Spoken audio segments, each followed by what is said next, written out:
Assalamualaikum warahmatullahi wabarakatuh. Bertemu lagi dalam mata kuliah Sejarah Pemikiran Ekonomi Islam. Kali ini merupakan pertemuan ke-14, di mana pembahasannya adalah mengenai tokoh di periode kontemporer. Sebelumnya kita sudah membahas 3 tokoh, maka tersisa 3 tokoh lagi untuk dibahas, yaitu Bakhir Al-Shadar, Umar Chapra, dan Yusuf Qaradawi. Yang pertama adalah pemikiran ekonomi Muhammad Bakhir Al-Shadar As-Shahid. Beliau dilahirkan di Khadimiyeh pada 25 Zulkaidah 1353 Hijriah atau 1 Maret 1935 Masehi. Beliau mempelajari tentang studi-studi Islam tradisional di Hauzah, yaitu sekolah-sekolah tradisional di Irak. Beliau mempelajari fikih, usul, dan teologi. Lalu, bagaimana pemikiran Bakhir Al-Shadar? Yang pertama yaitu mengenai definisi ekonomi Islam, di mana ini merupakan usaha penemuan doktrin ekonomi Islam. Menurut beliau, Islam adalah suatu doktrin karena itu berhubungan dengan setiap ketentuan dasar dari tujuan ekonomi yang berhubungan dengan ideologi keadilan sosial. Selain itu, ekonomi Islam adalah cara atau jalan yang dipilih oleh umat Islam untuk dijalani dalam rangka mencapai kehidupan ekonominya dan dalam memecahkan masalah ekonomi praktik sejalan dengan konsepnya tentang keadilan. Islam tidak mengurusi hukum permintaan dan penawaran, tidak pula ada hubungan antara laba dan bunga, fenomena diminishing return yang mencakup dalam ilmu ekonomi The Science of Economic. Selain itu, beberapa pokok pemikiran ekonomi yang tertuang dalam bukunya antara lain berkenaan dengan teori produksi dan distribusi, serta peran pemerintah dalam bidang ekonomi. Menurutnya, peran pemerintah ini dalam konsepsi sadar berkenaan dengan upaya mewujudkan kesejahteraan di tengah-tengah kehidupan manusia. 2 peran pemerintah yang penting dalam hal ini adalah mewujudkan jaminan sosial dan keseimbangan sosial. Kemudian, Bakhir Al-Shadar juga menyampaikan mengenai karakteristik ekonomi Islam. Menurut beliau, karakteristik ekonomi Islam terdiri atas konsep kepemilikan multijenis, di mana bentuk kepemilikan tersebut dirumuskan dalam 2 kelompok, yakni bentuk kepemilikan swasta dan kepemilikan bersama, di mana kepemilikan bersama terdiri dari 2 bentuk kepemilikan, yaitu kepemilikan publik dan kepemilikan negara. Kepemilikan swasta dalam pandangan Bakhir Al-Shadar hanya sebatas pada hak memakai dan adanya prioritas untuk menggunakan serta hak untuk melarang orang lain untuk menggunakan sesuatu yang telah menjadi miliknya. Kemudian, perbedaan kepemilikan publik dengan kepemilikan negara adalah terletak pada cara pengelolaannya. Bagi Al-Shadar, kepemilikan publik harus digunakan untuk kepentingan seluruh anggota masyarakat. Beberapa sektor kepemilikan publik misalnya keberadaan rumah sakit, sekolah, dan infrastruktur jalan. Sedangkan kepemilikan negara dapat digunakan tidak hanya bagi kebaikan semua orang, melainkan juga dapat digunakan untuk suatu bagian tertentu dari masyarakat. Kemudian, dalam teori produksi, Bakhir Al-Shadar membagi menjadi 2 aspek, yaitu yang pertama adalah aspek objektivitas, di mana mengenai pertanyaan dasar apa yang diproduksi, bagaimana cara memproduksi, dan untuk apa diproduksinya. Kemudian, aspek produksi yang kedua adalah aspek subjektivitas dan doktrin, yaitu mengenai apa yang diproduksi dan untuk siapa produksi tersebut.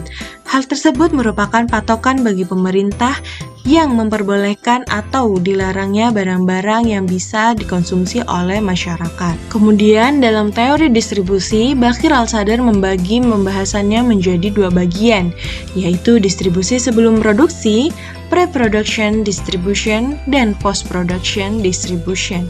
Kemudian mengenai tanggung jawab pemerintah dalam bidang ekonomi, beliau menjelaskan ada 3 tanggung jawab yang harus dilakukan oleh pemerintah, yaitu yang pertama penyediaan akan terlaksananya jaminan sosial dalam masyarakat, yang kedua berkenaan dengan tercapainya keseimbangan sosial, dan yang ketiga adalah keterkaitan adanya intervensi pemerintah dalam bidang ekonomi. Tokoh berikutnya adalah Umar Chapra. Beliau adalah seorang ekonom kelahiran Pakistan pada 1 Februari 1933. Beliau meneruskan pendidikan serata 1 dan magister di Karachi, Pakistan. Kemudian meraih gelar PhD pada bidang ekonomi di tahun 1961 dengan predikat cum laude di Universitas Minnesota, Minneapolis, Amerika Serikat. Capra aktif melakukan penelitian kajian yang sistematis terhadap gagasan-gagasan dan prinsip-prinsip tradisi Islam untuk mewujudkan sistem ekonomi yang sehat. Hasil kajian itu dituliskan dan dibukukan dengan judul The Economic System of Islam, A Discussion of Its Goals and Nature di London 1970. Beberapa pemikirannya yang terkenal adalah mengenai konsep hayatan thayyibatan, konsep kebijakan ekonomi dalam Islam, dan konsep perbankan syariah. Kemudian, Capra juga menjelaskan dalam bukunya mengenai aktualisasi konsep fala dan hayatan thayyibatan, yang merupakan inti dari tantangan ekonomi bagi negara-negara muslim. Kedua konsep ini berasal dari Islam, diajarkan Islam dan hendaknya pula diterapkan dalam kehidupan muslim untuk mewujudkan kebahagiaan dunia dan akhirat. Kemudian Capra memberikan 3 strategi solusi bagi permasalahan-permasalahan ekonomi yang dialami negara-negara muslim. Antara lain, mekanisme filter terhadap kepentingan penggunaan subjek daya langka sehingga terciptanya efisiensi. Kemudian yang kedua, sistem motivasi penggunaan agar sesuai dengan mekanisme filter.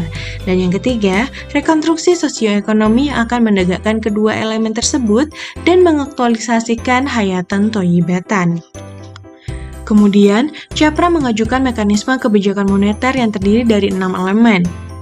Yang pertama mengenai target pertumbuhan, dan yang kedua saham publik terhadap deposito unjuk atau uang giral, yang ketiga cadangan wajib resmi, yang keempat pembatasan kredit, yang kelima alokasi kredit yang berorientasi kepada nilai, dan yang keenam mengenai teknik-teknik lain yang menekankan pentingnya moral sebagai kunci dari semua teknik yang telah diajukan sebelumnya. Dalam sistem perbankan dan lembaga keuangan syariah, Capra menyatakan bahwa dalam suatu sistem keuangan Islam adanya bank syariah sebagai instrumen pendukung adalah suatu keniscayaan.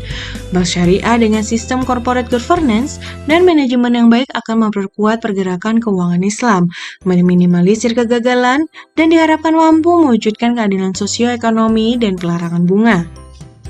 Kemudian, konsep negara kesejahteraan menurut Capra adalah konsep yang ditawarkan sebagai solusi dari kegagalan sistem kapitalisme dan sosialisme, di mana konsep ini berusaha mencampurkan kedua sistem dan menemukan titik temu dalam melengkapi keduanya. Capra menegaskan kewajiban negara Islam dalam mewujudkan negara sejahtera adalah menciptakan standar hidup yang layak bagi rakyatnya dan membantu mereka yang tidak mampu mencukupi kebutuhan hidupnya.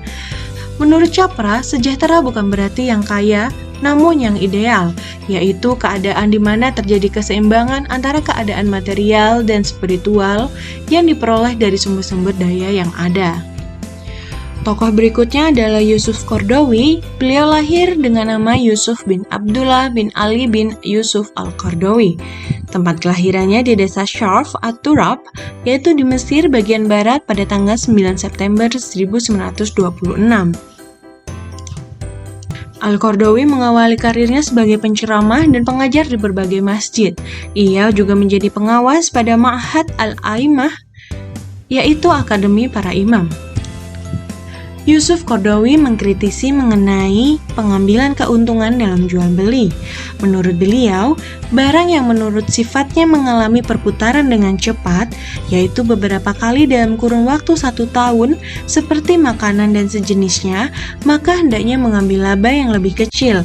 Sedangkan harta atau barang-barang yang mengalami sedikit perputaran, yaitu hanya 1 kali dalam 1 tahun, bahkan lebih dari 1 tahun, maka dapat diambil laba yang lebih besar. Standar keuntungan menurut Qaradawi adalah mencapai 100%, dan jika sebuah keuntungan dikatakan melebihi dari angka tersebut, maka itu dikatakan berlebihan. Menurut Yusuf Qaradawi, di antara keuntungan perdagangan ada yang terhukum haram, yakni keuntungan yang diperoleh dengan jalan berdagang barang yang diharamkan dan sejenisnya.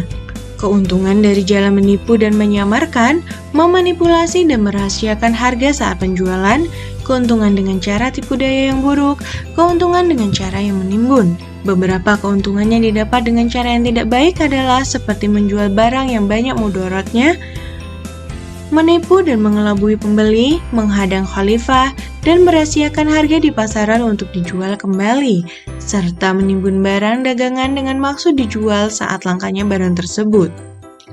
Selesai sudah pembahasan mengenai sejarah pemikiran ekonomi Islam pada periode kontemporer. Selanjutnya kita akan membahas mengenai sejarah pemikiran ekonomi Islam di Indonesia. Sampai jumpa di pertemuan selanjutnya. Jangan lupa untuk mengisi absensi dan juga komen di box sebagai nilai keaktifan kalian. Wassalamualaikum warahmatullahi wabarakatuh.